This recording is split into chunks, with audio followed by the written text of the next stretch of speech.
Donc mesure en plusieurs étapes. Donc faible flux, un peu plus fort et maximal, avec et sans obturation de l'effet Venturi derrière. Allons-y.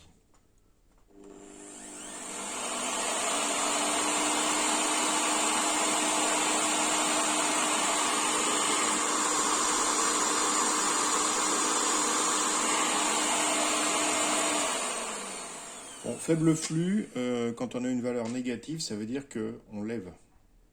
Donc le flux pousse sur le tube. Quand le flux, le tube est attiré, il y a un poids positif. Voilà. Donc faible flux, on voit ce que ça donne.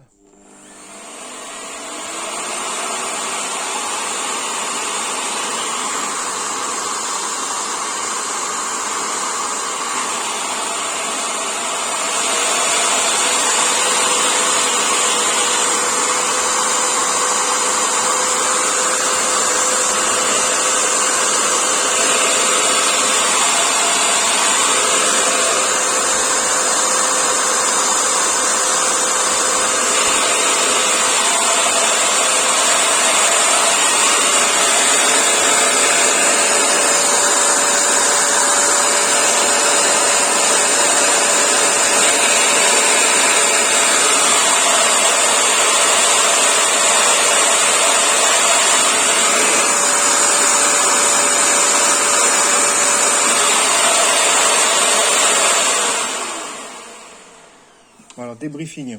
On voit que quand le flux est faible, en fait, c'est la poussée. C'est-à-dire qu'en fait, le flux n'a pas tendance à se faufiler dans l'espace là en dessous.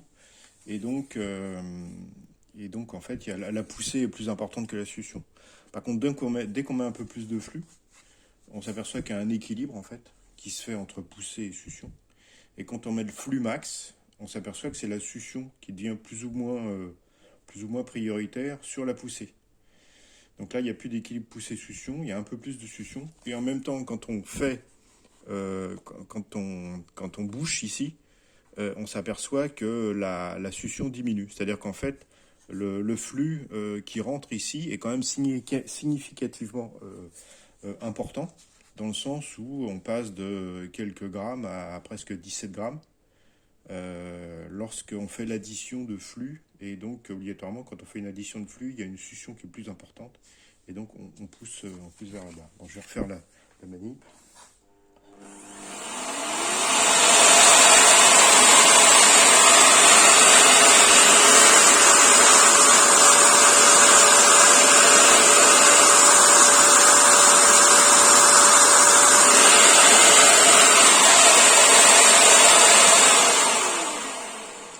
Voilà, c'est très net. Donc on voit très bien qu'avec un effet Venturi, on peut augmenter l'effet mécanique de succion par addition de flux, tout simplement, qui se produit sur le tube.